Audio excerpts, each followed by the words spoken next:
Lhe agradeço, excelentíssimo senhor presidente, senhoras e senhores, representantes do povo gaúcho, venho hoje a essa tribuna para falar de um assunto de suma importância que está trazendo as mais vivas discussões Brasil afora, que trata-se do debate em torno da reimplantação da disciplina de educação moral e cívica no Brasil e que aqui também, no estado do Rio Grande do Sul, foi proposta pela bancada do PSDB. Essa medida é tanto mais importante quanto maior é a circulação das ideias errôneas, equivocadas e até preconceituosas que circulam sobre o tema. Aliás, dentre as muitas ideias errôneas que moldaram a educação moderna, se encontra uma que parece continuar ainda nos dias de hoje a exercer um influxo nefasto sobre a nossa realidade. A educação consiste, sobretudo, em estimular a sensibilidade do educando, de corroborar com seus gostos e apetites. Em outras palavras, de deixar as crianças e os jovens livres para fazerem tudo o que quiserem, imaginando que assim eles vão ser felizes, vão satisfazer plenamente o seu ser, vão desenvolver as suas potencialidades. Vejam bem, não que essa visão de mundo seja uma ideia nova. Ela atende pelo nome de lisonja e é uma das bases da sofística, já tão criticada por Platão há mais de 2000 anos, por ser um dos principais fatores da desestruturação da educação dos jovens já na antiga Grécia.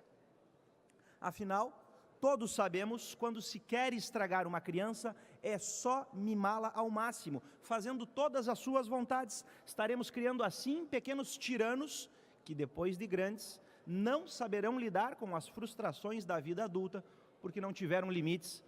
quando deveriam ter tido. A verdadeira educação, segundo o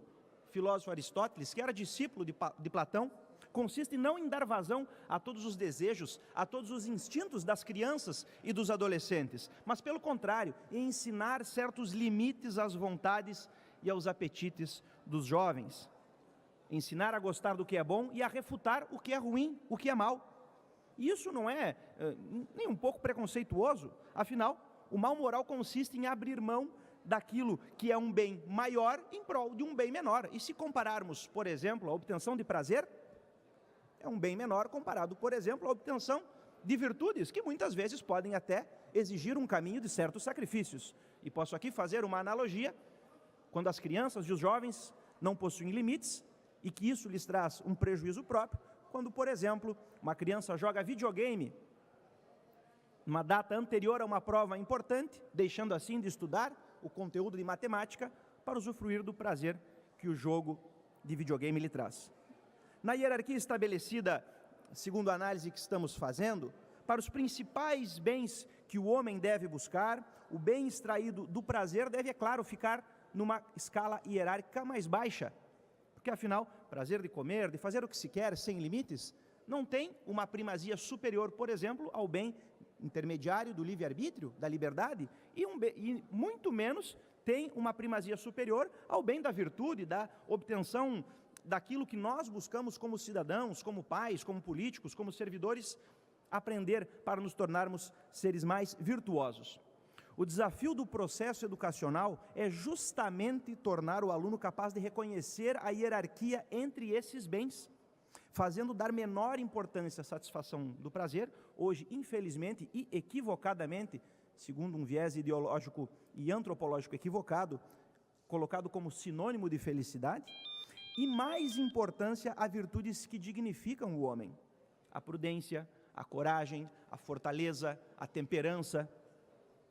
a capacidade de se doar, de sair de si mesmo, de pensar no bem comum, de não pensar no interesse particular, corporativo, como muitas vezes observamos, até mesmo, infelizmente, agentes políticos defender.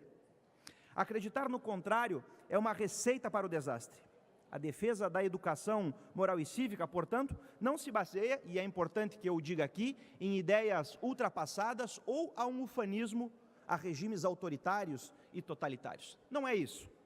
É importante afirmar, antes de qualquer coisa, que sou um democrata e, portanto, contrário a regimes autoritários e regimes totalitários, a uma concepção estatista e equivocada da sociedade.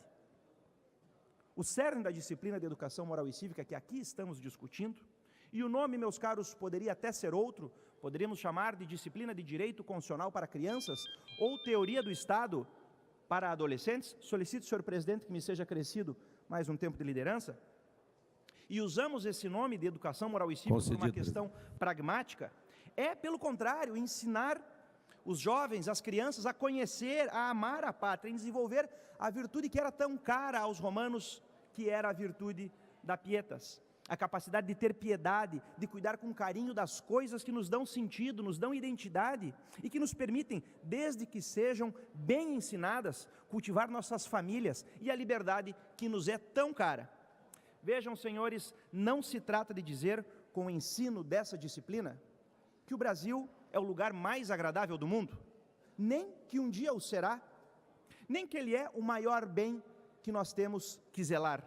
mas trata-se de afirmar que ele é sim um bem que é nosso, um bem verdadeiro, que merece ser reverenciado e cuidado por nós, para que, aprendendo assim a cultivar da nossa nação, quem sabe possamos transformá-la em um país melhor. Afinal, a primeira condição para que as pessoas e as famílias tenham segurança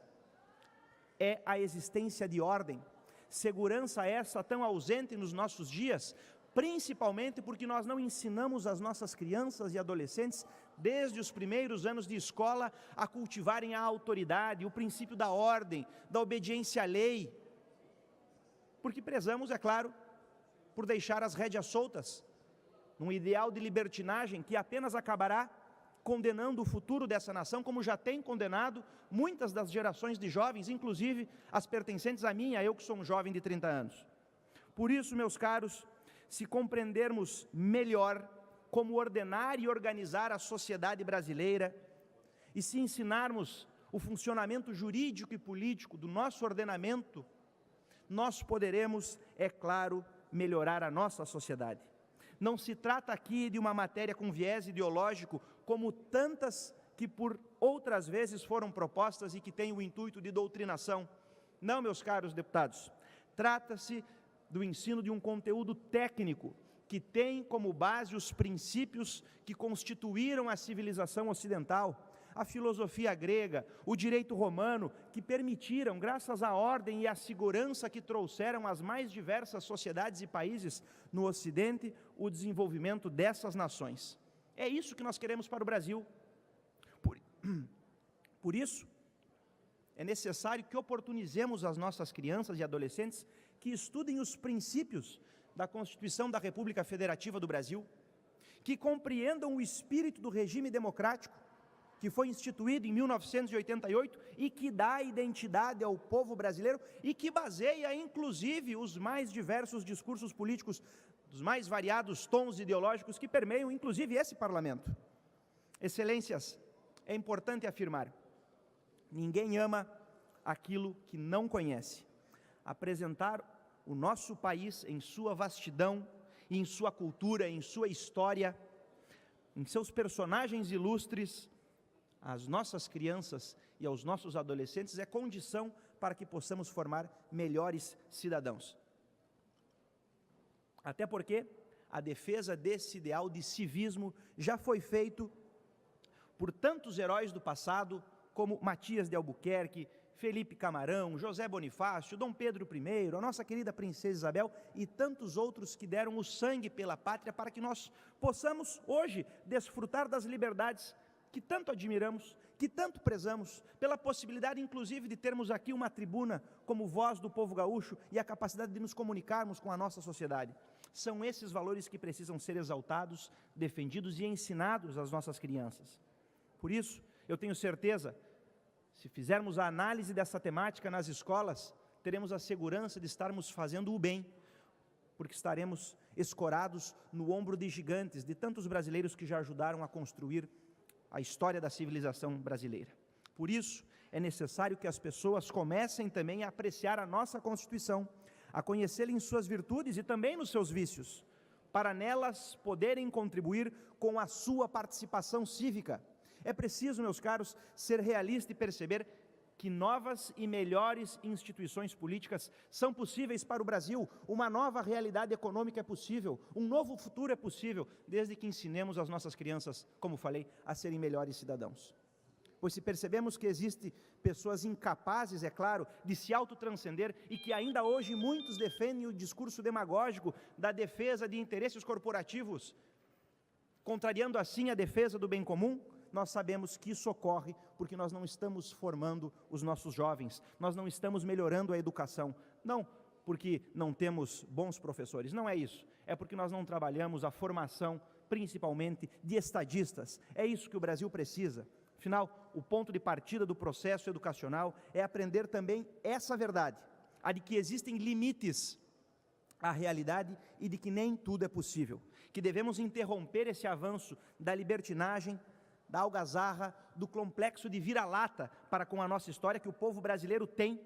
e que somente quando nos livrarmos desses complexos e desses vícios poderemos dizer, afinal, somos um grande país, somos uma grande nação. Por isso, com a certeza de que só teremos melhores políticos e cidadãos se os prepararmos para o exercício da cidadania, estamos propondo o ensino de tais temas de forma objetiva, não de forma transversal, como após o fim dessa disciplina nos currículos escolares no governo Itamar Franco ocorreu, para que de forma objetiva possamos responsabilizar os professores e incentivar os pais a participarem cada vez mais da formação de melhores cidadãos. Muito obrigado.